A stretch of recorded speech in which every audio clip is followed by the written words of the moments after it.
पर हम उसको देख ना पाए। सच में उस परमेश्वर का बहुत धन्यवाद, क्योंकि जैसे आपका जीवन खराब वैसे मेरा भी जीवन खराब था। परमेश्वर हमारे जीवन को क्या किया, अच्छा कर दिया। क्योंकि अच्छा कैसे किया, जब हम परमेश्वर के वचन को सुने। कहाँ से सुने? शरीर से नहीं, मुख से नहीं, कानों से सुना, है ना, और आत्मा में उसे बसाया। जब आत्मा में उस वचन को हम बसाएं और उस बात को सुना और क्या किया, विश्वास किया। क्योंकि जब तक हम विश्वास नहीं करेंगे तब तक हमारे जीवन में कुछ होने वाला नहीं है। हम चाहे रोज सत्संग करें, चाहे रोज परमेश्वर के वचन को सुने, लेकिन विश्वास, एक वचन लिखा है क्या, ये वचन झूठा है क्या? क्योंकि उसने कहा बिना विश्वास मुझे प्रसन्न करना अनहोना है। क्योंकि विश्वास यदि हम में आ गया तो हमको बहुत दिन बीमारी को दूर करते नहीं लगेगा, नहीं, वो क्षण भर में क्या हो जाएगा, दूर हो जाएगी। क्योंकि जैसे एक गवाही बताते हैं, परमेश्वर का धन्यवाद। एक ऐसे बेटा था और सचमुच उसने ऐसे डॉक्टर के यहाँ गया तो उसको डॉक्टर बता दिया तुम्हारे पेट में पथरी है।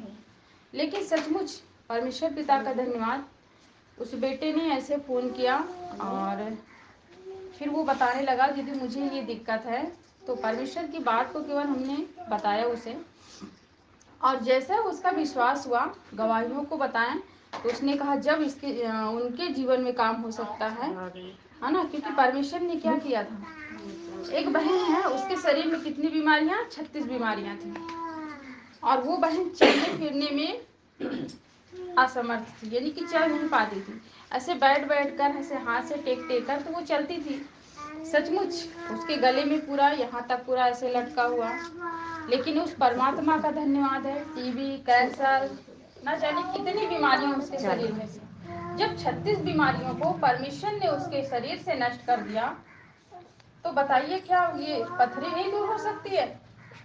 उस बेटे ने विश्वास किया, 5 मिनट नहीं लगा उसकी पथरी को दूर होने में।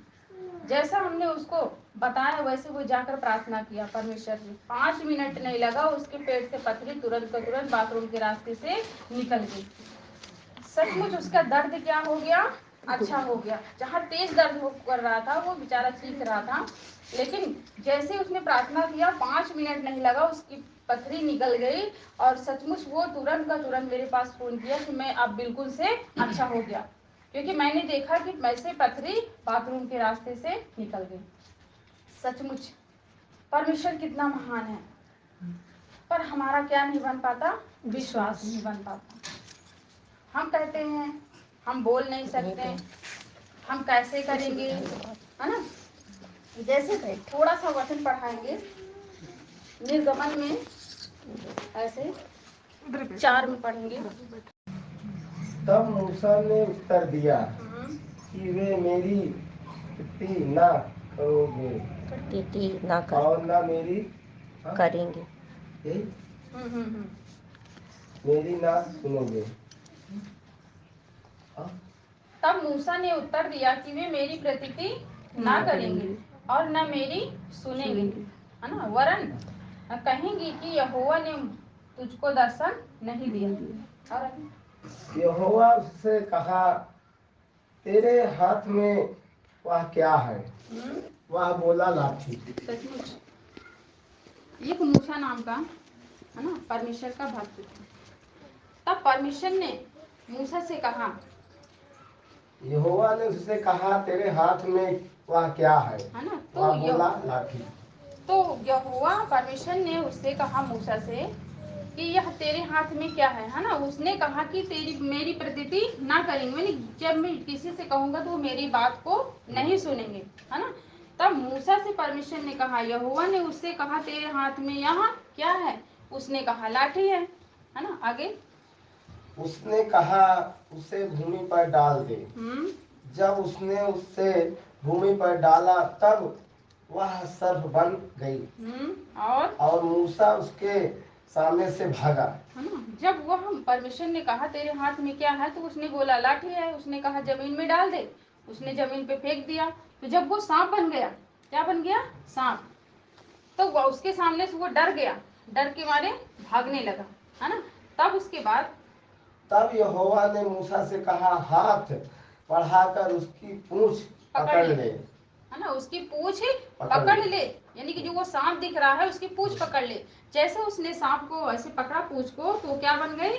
लाठी बन गई, है ना, क्या बन गई? लाठी। कि वे लोग प्रतीति करें, क्या करें? प्रतीति, यानी कि विश्वास करें, और वे लोग प्रतीति करें कि तुम्हारे पितरों के परमेश्वर अर्थात अब्राहिम के परमेश्वर, इसहाक के परमेश्वर, याकूब के परमेश्वर यहोवा ने तुझको दर्शन दिया है। तुझको दर्शन दिया है। तब उसने हाथ बढ़ाकर उसको पकड़ा, तब वह उसके हाथ में फिर लाठी बन गई। फिर यहोवा ने उससे यह भी कहा कि अपना हाथ छाती पर रखकर ढांप, है ना, कैसे? विश्वास के लिए। आज आपसे भी परमेश्वर कहता है ये काम तुम करो, है ना, ढांप। सो उसने अपना हाथ छाती पर रखकर ढांप लिया। फिर जब उसे निकाला तब क्या देखा कि उसका हाथ कोढ़ के कारण हिम के समान श्वेत हो गया, यानी कि उसके हाथ में कोढ़ हो गया। ऐसा कहा कि तू अपना हाथ छाती पर रख और उसको ढांक दे, तो क्या बन गया? कोढ़ के कारण हिम के समान श्वेत हो गया। तब उसने कहा अपना हाथ छाती पर फिर रख, क्या कर? फिर रख, छाती पर रख कर ढांप लिया। और जब उसने उसको छाती पर से निकाला तब क्या देखता है कि वह फिर सारी देह के समान हो गया, यानी कि उसका कोढ़ खत्म हो गया। मूसा के हाथ में जो कोढ़ हो गया था वो क्या हो गया? फिर सारी देह के समान, यानी कि अच्छा हो गया, जो करते हो गया। तब यहोवा ने कहा यदि वे तेरी बात की प्रतीति ना करें और पहले चिन्ह को ना माने तो दूसरे चिन्ह की प्रतीति करेंगे, है ना। और यदि वे इन दोनों चिन्हों को प्रतीति ना करें और तेरे बात को ना माने, तब तू नील नदी से कुछ जल लेकर सूखी भूमि पर डालना, और जो जल तू नदी से निकालेगा वह सूखी भूमि पर लहू बन जाएगा। मूसा ने यहोवा से कहा हे मेरे प्रभु, मैं बोलने में निपुण क्या हूँ? निपुण, है ना, नहीं ना तो पहले था और ना जब से तू अपने दास से बातें करने लगा। मैं तो मुंह और जीभ का भद्दा हूँ। क्या था वो? मुंह का भी भद्दा था और जीभ का भी भद्दा, यानी कि वो बोल नहीं सकता था। आज हम भी कहते हैं कि हमको कुछ बोलना नहीं आता, हम प्रार्थना नहीं कर पाते। तब जब बताइए परमेश्वर उस मुंह के भद्दे वाले से बातें कर रहा है, तो क्या आप बोल रहे हो? आप तो बात भी कर रहे हो, क्या आपसे नहीं करेगा, है ना। यहोवा ने उससे कहा मनुष्य के मुंह किसने बनाया है? क्या बनाया? मनुष्य का मुंह किसने बनाया है? कौन बनाया मनुष्य का मुंह? अरे जोर से बोलो, परमेश्वर ने। जब परमेश्वर ने मनुष्य को मुंह को बनाया, यहोवा ने उससे कहा मनुष्य को मुंह किसने बनाया? और मनुष्य के गूंगा व बहिरा व देखने वाला व अंधा मुझ यहोवा को छोड़ कौन बनाता है? आज जो मैं तेरे मुख के संग होकर जो तुझे कहना होगा वह तुझसे सिखलाता जाऊंगा। क्या कहेगा वो? सिखलाता जाएगा। पर हम कहीं न कहीं डर जाते हैं, हमें कुछ आता नहीं है, हम कैसे बोलेंगे? अरे जब यहोवा आपसे कह रहा है कि जो तुझे कहना होगा वो मैं तुझे सिखलाऊंगा,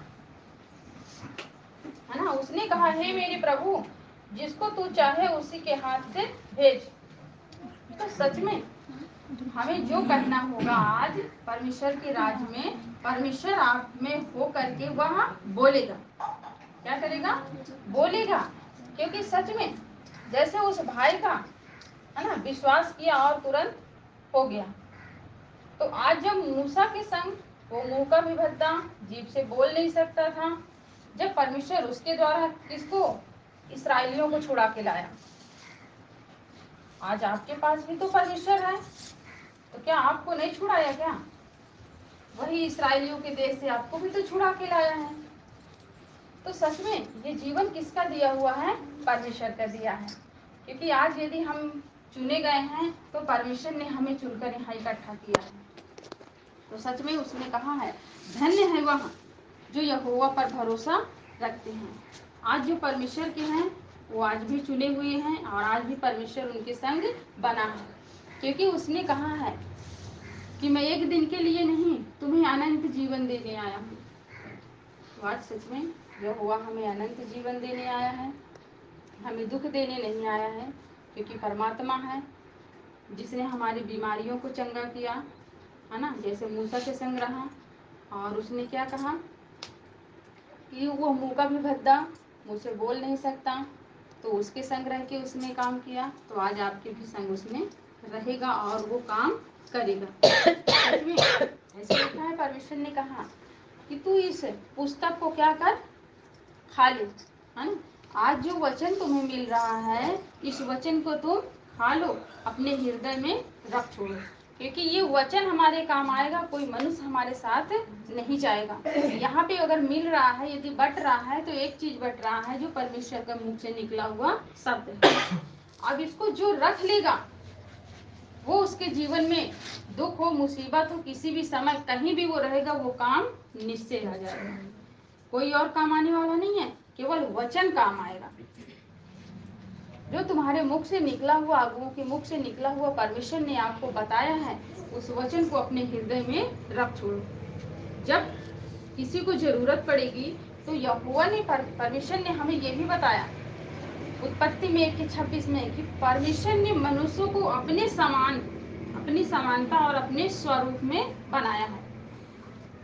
और मनुष्य को भी उसने क्या दिया है, अधिकार दिया है कि तुम पृथ्वी पे जाओ और इन पे क्या रखो, अधिकार रखो। आज हमें किस पे अधिकार रखे हैं, यानी कि जो हमारे शरीर को घात करते हैं, हमारे घरों में, हमारे बच्चों में जो दुष्ट आत्माएं हैं, इन पे क्या रखो, अधिकार रखो। तो आज इन पे अधिकार रखना है, क्योंकि मनुष्य है जो हर एक चीज को कर सकता है, वो बड़े से बड़े काम को कर सकता है। वो अपने आप पर क्या करता है, घमंड करता है कि मैं ये काम करता हूँ। नहीं, अगर यहोवा ने उसको सांस न दिया होता तो कितना बड़ा वो अपने आप को घमंड करता, किस बात का वो घमंड करता और कौन सा काम कर सकता था। सच में परमेश्वर का बहुत धन्यवाद, क्योंकि यहोवा परमेश्वर है ना, जैसे पिता हमारे संग नित रहता है। उसने कहा तू दीन होकर मुझसे प्रार्थना कर। कौन क्या होकर, दीन होकर मुझसे प्रार्थना कर, तो मैं स्वर्ग से तेरी प्रार्थना को सुनूंगा और सुनकर तेरे पापों को क्षमा करूंगा और तेरे देश को ज्यों का त्यों कर दूंगा। यानी कि उसने कहा यदि तेरी प्रार्थना इस स्थान से अब से जो की जाएगी, ये हमारा जो शरीर है ये परमात्मा का आत्मा, इस आत्मा से जो प्रार्थना की जाएगी इसके कान नित्य लगे रहेंगे, उसकी आंखें खुली रहेंगी। क्योंकि हम देखते हैं हमें परमेश्वर दिखता नहीं है, हमारे अगुए दिखते नहीं है। उसने कहा परमेश्वर ने कि वचन कहाँ है, क्या कहीं बहुत दूर है या समुद्र के पार है? नहीं, वचन बहुत दूर नहीं है, वचन तुम्हारे बहुत करीब है, तुम्हारे मन में है और तुम्हारे मुख में है। यदि ये वचन तुम्हारे पास है परमेश्वर का, तो आप परमेश्वर के सामने जब कोई वचन को या कोई गवाही को रखोगे तो तुम्हारे जीवन में निश्चय काम हो जाएगा। हम प्रार्थना करते हैं, लेकिन जैसे बताया जाता है कि गवाही ही दवाई है। हमने प्रार्थना बहुत किया, हमें कुछ दिक्कत आ गया, लेकिन एक भी गवाही परमेश्वर के सामने नहीं उपस्थित करते, नहीं रखते कि परमेश्वर मैंने इस गवाही को सुना है, तूने उस बेटी का हाथ टूटा हुआ अच्छा कर दिया, तूने कैंसर को अच्छा कर दिया पिता, या तूने टीबी को ठीक कर दिया, ट्यूमर को ठीक कर दिया, कैंसर को अच्छा किया पिता, हमने इस गवाही को सुना है। तो हे परमेश्वर पिता, मेरे भी शरीर में ये दिक्कत है, मसीह यीशु के नाम से मैं विश्वास करती हूँ कि तू मेरे भी शरीर से इस बीमारी को दूर कर चुकी हूँ। हमें गवाही जरूर रखना पड़ेगा, पर हम गवाही नहीं रखते हैं। प्रार्थना करते हैं, परमेश्वर हमारी सुनता भी है, ऐसा नहीं है, लेकिन कहीं ना कहीं हमने प्रार्थना किया और नहीं हुआ तो विश्वास से क्या हो गए, कमजोर हो गए। अरे जब उस दिन परमेश्वर ने किया तो आज भी वही करेगा, पर धीरज रखना पड़ेगा। याकूब में तो लिखा हुआ है ना कि तुम्हारे धीरज रखने से विश्वास उत्पन्न होता है। तो सच में हमें धीरज रखना पड़ेगा, क्योंकि परमेश्वर है जो तुम्हारी परीक्षा भी करेगा। क्या करेगा? परीक्षा भी करेगा। व्यवस्था विवरण 13 में लिखा हुआ है, उसमें कोई भी पढ़ लेगा। परमात्मा तुम्हारी परीक्षा भी करेगा। कब करेगा? जब तुम्हारे ऊपर कष्ट आता है, तो कहीं न कहीं वो परख जरूर करता है परमेश्वर कि तुम मुझ में बने हो या नहीं। तो सच में यहोवा का बहुत धन्यवाद, क्योंकि सर्वशक्तिमान परमेश्वर का, क्योंकि ये जीवन और सांस परमेश्वर देता है। आज के समय में हमें जो वचन मिला है, क्योंकि वो प्रभु पिता परमेश्वर यीशु मसीह को जिसने भी अंगीकार किया है, उसने वचन दिया है कि जो मेरे बेटे को, यीशु को प्रभु जानकर अंगीकार करेगा और संपूर्ण मन से विश्वास करेगा कि परमेश्वर ने उसे मरे हुए में से जिलाया है, वो निश्चय उद्धार पाएगा। ये यहोवा का वचन दिया है, किसी मनुष्य का दिया हुआ नहीं है। और सच में उसने कहा कि मैं मनुष्य नहीं जो बदल जाऊं, वो निश्चय हमारे जीवन में करेगा तो करेगा। क्योंकि सच में परमात्मा का बहुत धन्यवाद, सर्वशक्तिमान पिता का। और आज का दिन सबको परमेश्वर ने इकट्ठा किया, और जो भी परमेश्वर ने हमें दिया तो बहुत धन्यवाद। पिता सबको आशीष दे, और सारे लोग बच्चे के काम करो, परमेश्वर से प्रार्थना करो कि परमेश्वर तू हमारे जीवन में सदा बने रहना, हमें आप न छोड़ना परमेश्वर, क्योंकि सच में परमेश्वर को कोई नहीं पकड़ता है। वो कहता है परमेश्वर को मैं पकड़े रहूंगा। क्या करे रहूंगा? मैं परमेश्वर को कभी नहीं छोड़ूंगा, मैं अपने अगुओं को कभी नहीं छोड़ूंगा। नहीं, हमने कभी आज तक नहीं कहा कि हम अपने अगुओं को कभी नहीं छोड़ेंगे। हम अपने अगुओं से इतना प्रेम करते हैं, हमारे मुख से कभी आपने सुना है? हमने कभी नहीं कहा, ना अपने अगुओं के सामने बड़ाई करते हैं। नहीं, हम जो हैं वो हमारा पिता जानता है, सच में। लेकिन नहीं, परमेश्वर तू मुझे कभी मत छोड़ना। मनुष्य तो छोड़ देता है, पर हे पिता तू हमें कभी न छोड़ना, हमें अपने वचन से भटकने मत देना। उसे प्रार्थना करें, हम अपनी ओर से बड़ाई ना करें कि मैं परमेश्वर को कभी नहीं छोड़ूंगा। जो कहता है वो निश्चय छोड़ देता है, क्योंकि सच में मनुष्य बदल जाता है, परमेश्वर बदलता नहीं है। वो तो तुम छोड़ दोगे तब भी वो तुमको नहीं छोड़ता है, वो तुम्हें सदा पकड़े रहता है, चाहे तुम जहां रहोगे। क्योंकि बिना यहोवा के जिंदा रहना मुश्किल है। छोड़ोगे तो कहाँ जाओगे? यहोवा के तो दुनिया ही बनाई है, स्वर्ग भी उसका है, नरक भी उसका है, धरती भी उसकी है, सूरज भी उसका है, चंद्रमा भी उसका है, आकाश भी उसका है। सब कुछ तो यहोवा ने अपने वचन के द्वारा सृष्टि को रच दिया है।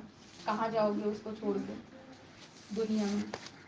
अभी तक तो भजन पढ़ते हैं, दुनिया की ठोकर खा के जब हुआ था मैं बेसहारा, ना पाके अपना कोई जब मैंने तुझे पुकारा, हे नाथ मेरे सिर ऊपर तूने अमृत है बरसाया।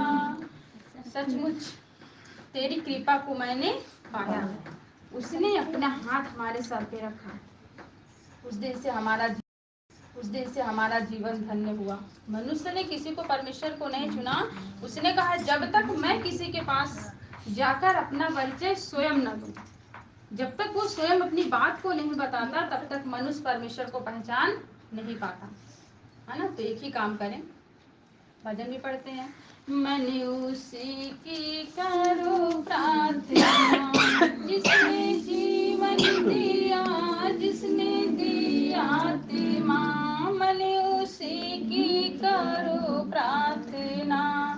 तो सचमुच जो है सृष्टि करता सबका परमात्मा, जो सृष्टि के करता है, मन उसी की करो प्रार्थना। सचमुच है हमारा यहोवा जो हमें नित्य का जीवन का सांस देता है, हमारे लिए अन्न दिया, पीने को पानी दिया, तन ढकने के लिए कपड़े बनाया, सब कुछ यहोवा का है। इसलिए यहोवा का बहुत धन्यवाद।